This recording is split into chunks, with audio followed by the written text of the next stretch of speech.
નમસ્કાર દોસ્તો, તમે સાંભળી રહ્યા છો સરદાર પટેલ યુનિવર્સિટીનું community radio station radio campus 90.4 FM, તમારા દોસ્ત રજનીની સાથે.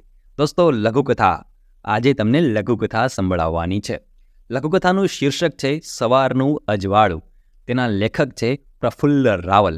ચાલો સાંભળીએ એક મજાની લઘુકથા. માંડ મધરાતે મકરની આંખ મીંચાઈ. 5ના એલાર્મનો ધ્વનિ રૂમમાં ઘૂમરાયો. એણે એલાર્મ ઓફ કર્યું ને આંખ મીંચી. વળી 6 વાગ્યાનું એલાર્મ રણક્યું. મકરની આંખ ખુલી ને એની નજર બારી પર પડી. બારી ખુલ્લી હતી. એ ઊભો થયો. બારી બહાર નજર કરી તો ધીમે પગલે આવતું અજવાળું મકરને સ્પર્શી રહ્યું. એણે કોમન પ્લોટમાં પડેલી ગાડીઓ પર બેઠેલા પક્ષીઓનો મધુર કલરવ સાંભળ્યો. એ ધીમેથી બોલ્યો, આ પક્ષીઓ કેટલા સુખી છે. ન કશો ગમો, ન કશો અણગમો.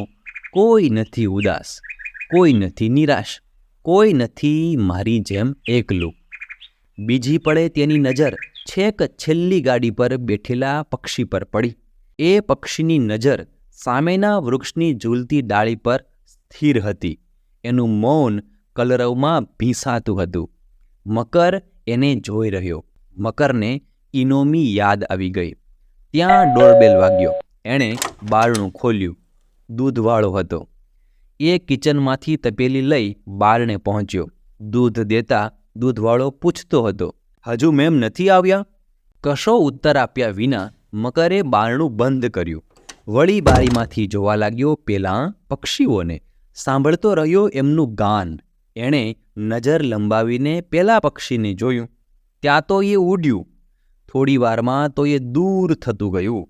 એણે પોતાની નજર લંબાવી, પણ એ તો દૂર ને દૂર જતું હતું. પછી દેખાતું બંધ થયું.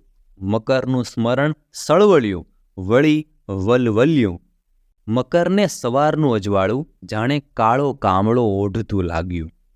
દોસ્તો, આ હતી પ્રફુલ્લ રાવલની લઘુકથા સવારનું અજવાળું. તમને ગમી હશે. આપણે ફરી મળીશું નવી લઘુકથાઓ સાથે. ત્યાં સુધી તમે સાંભળતા રહો સરદાર પટેલ યુનિવર્સિટીનું community radio station radio campus 90.4 FM. આવજો.